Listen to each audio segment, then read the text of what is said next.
અને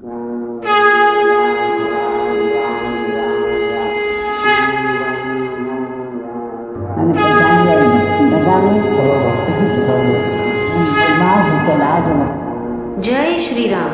प्रणाम मित्रों। जय नीम करौली महाराज जी। नीम करौली बाबा में छोटे बच्चे की भांति भोलापन था। उनके दर्शन से यह मालूम नहीं होता था कि वे सब कुछ जानते हैं। उनकी लीलाएं ही इस बात का बोध कराती हैं कि वह सर्वज्ञ थे, ज्ञानी थे, वे सब कुछ जानते थे, वे सबसे सुपरिचित जान पड़ते। ऐसा लगता जैसे वे सबको पहले से ही जानते हैं और उनकी आत्मीयता देखते ही बनती थी। सभी व्यक्तियों के मन और मस्तिष्क में उनकी पूर्ण दृष्टि रहती और बाबा सभी भक्तों के विचारों और भावों को जानते थे। हमेशा बाबा की वाणी सच होती रही। जो भी वे कहते वह सच में घटित होते देखा गया। वह भक्तों के मन की इच्छाओं को पूरा करने में और लोगों को चिंता से मुक्त करने में सफल रहे।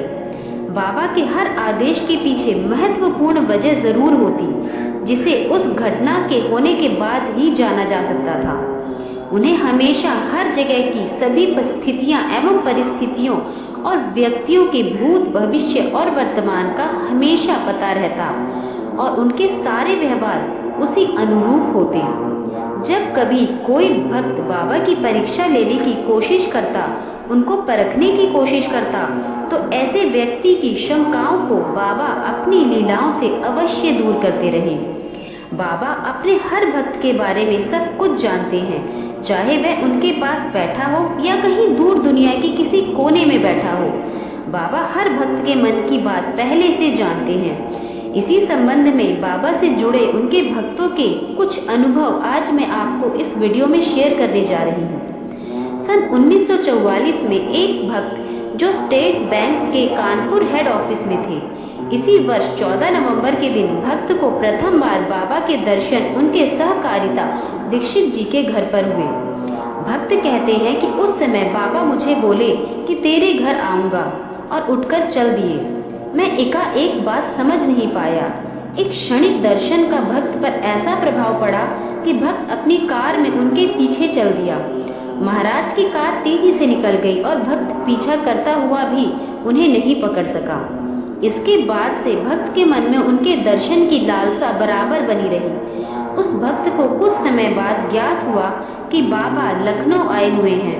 वे तुरंत अपनी पत्नी के साथ लेकर उनकी भाभी के घर लखनऊ पहुंचे और महाराज के बारे में वहां पूछताछ की। टेलीफोन द्वारा श्री सूरज नारायण मल्होत्रा से संपर्क हुआ। उन्होंने अपने घर आने को कहा।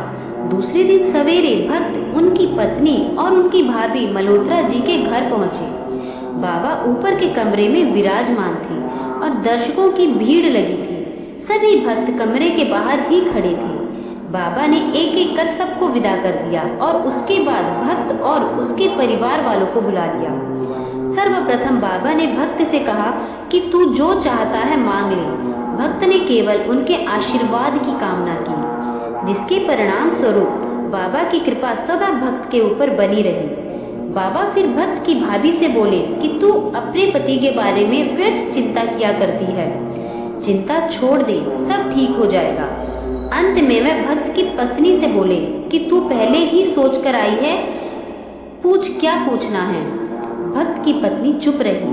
बाबा ने फिर पूछा, यह इस पर भी चुप रही। बाबा ने एक बार और पूछा।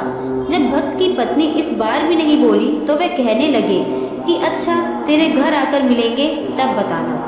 भक्त की पत्नी ने मन में यह निश्चय कर रखा था कि वह बोलकर अपने प्रश्नों को व्यक्त नहीं करेगी और बाबा का उत्तर एकांत में सुनना चाहेगी। कुछ दिनों बाद डॉक्टर दीक्षित जी के घर कानपुर में बाबा का आगमन हुआ। भक्त उन्हें अपने घर ले आए। महाराज जी का स्वागत के लिए भक्त ने बाहरी कमरे में तैयारी कर रखी थी, पर वे इस कमरे की ओर मुड़े भी नहीं और बोले, तेरे छोटे कमरे में बैठेंगे, जो कि पूजा घर था। ऐसा कहकर बाबा भक्त के घर में आगे आए, ऐसे चलते हुए जैसे वे पूरे घर को पहले से जानते हों, और भक्त उनके पीछे पीछे चलता रहा। बाबा उस कोठरी में जा बैठे और भक्त से पत्नी को बुलाने के लिए कहा। महाराज उनसे बोले कि क्या पूछना चाहती हो। वे अब भी चुप्पी साधे रहे। बाबा ने बोलना आरंभ किया और वे 10 मिनट तक बोलते रहे और उनके समस्त प्रश्नों का पूरे विस्तार से उत्तर देते चले गए। अंत में वह बोले, यदि कुछ और रह गया हो तो बताओ। भक्त की पत्नी अब भी चुप रही। इस पर भक्त की पत्नी के चेहरे पर संतोष और प्रसन्नता दिखाई दे रही थी। महाराज बोले कि किसी साधु को आगे से ऐसे परेशान मत करना। बाबा के चले जाने के बाद भक्त के अपनी पत्नी से पूछने पर उन्होंने बताया कि बाबा ने उनके सभी प्रश्नों का पूरा उत्तर दिया। इस घटना के बाद से वह भक्त और उसका परिवार बाबा का अनन्य भक्त हो गया। सन 1971 में महाराज के साथ यात्रा में कुछ भक्तजन जयपुर गए हुए थे। उनमें श्री जयवंती मां ने वहां मूर्ति निर्माण की कला विधि देखने की अपनी इच्छा व्यक्त की। बाबा ने यह कहकर उनका आग्रह टाल दिया कि उन्हें इस कार्य के लिए दोबारा आना होगा। उनके इस उत्तर से मां को संतोष नहीं हुआ। बाद में उचित अवसर देखकर उन्होंने पुनः निवेदन किया। बाबा ने इस बार भी उनको वही उत्तर दिया और बात समाप्त कर दी। बाबा के महाप्रयाण के बाद जब कैंची आश्रम में उनके विग्रह की स्थापना की योजना बनी तो ऐसे संयोग घटित हुआ कि बाबा की मूर्ति बनवाने के लिए सन 1975 में जीवंती मां को ही जयपुर जाना पड़ा और वह इस कार्य के लिए वहां 1 सप्ताह रही। बाबा के शब्दों का रहस्य तब समझ आया। मेरे प्यारे मित्रों, मैं बस यही कहना चाहती हूँ कि बाबा सर्वज्ञ जानते हैं, बाबा सब कुछ जानते हैं। आप उनके धाम कैंची आश्रम आए या ना आए, आप अपने घर में रहें या कहीं और रहें, बाबा आपके बारे में भी सब कुछ जानते हैं। आप चिंता ना करें। ऐसे बहुत से भक्त हैं मेरे कमेंट में आते हैं कि बाबा मेरे पास इतना भी पर्याप्त धन नहीं है कि मैं आपके आश्रम आ सकूं। आप चिंता ना करें, बाबा आप जहाँ चाहते हैं वहाँ आ जाएंगे। बस आप बाबा पर पूर्ण विश्वास तो रखिए। बाबा नहीं कहते कि तुम मेरे आश्रम आओगे तभी मैं तुम्हें दिखूंगा या मैं तुम्हें अच्छा महसूस कराऊंगा या तुम्हारी इच्छा पूरी करूंगा। बाबा तो आप जहाँ बुलाएंगे वहाँ आ जाएंगे।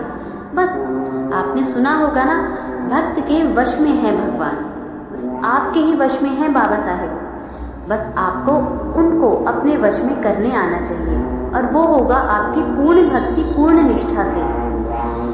मेरे प्यारे मित्रों, बाबा पर विश्वास बनाए रखें और अपना कार्य करते रहें। एक दिन ऐसा आएगा जब बाबा स्वयं आपको किसी न किसी रूप में मिलेंगे, आपके अपने शहर में, आपके अपनी जगह पे। जय श्री राम, जय बजरंगबली, जय नीम करौली महाराज की।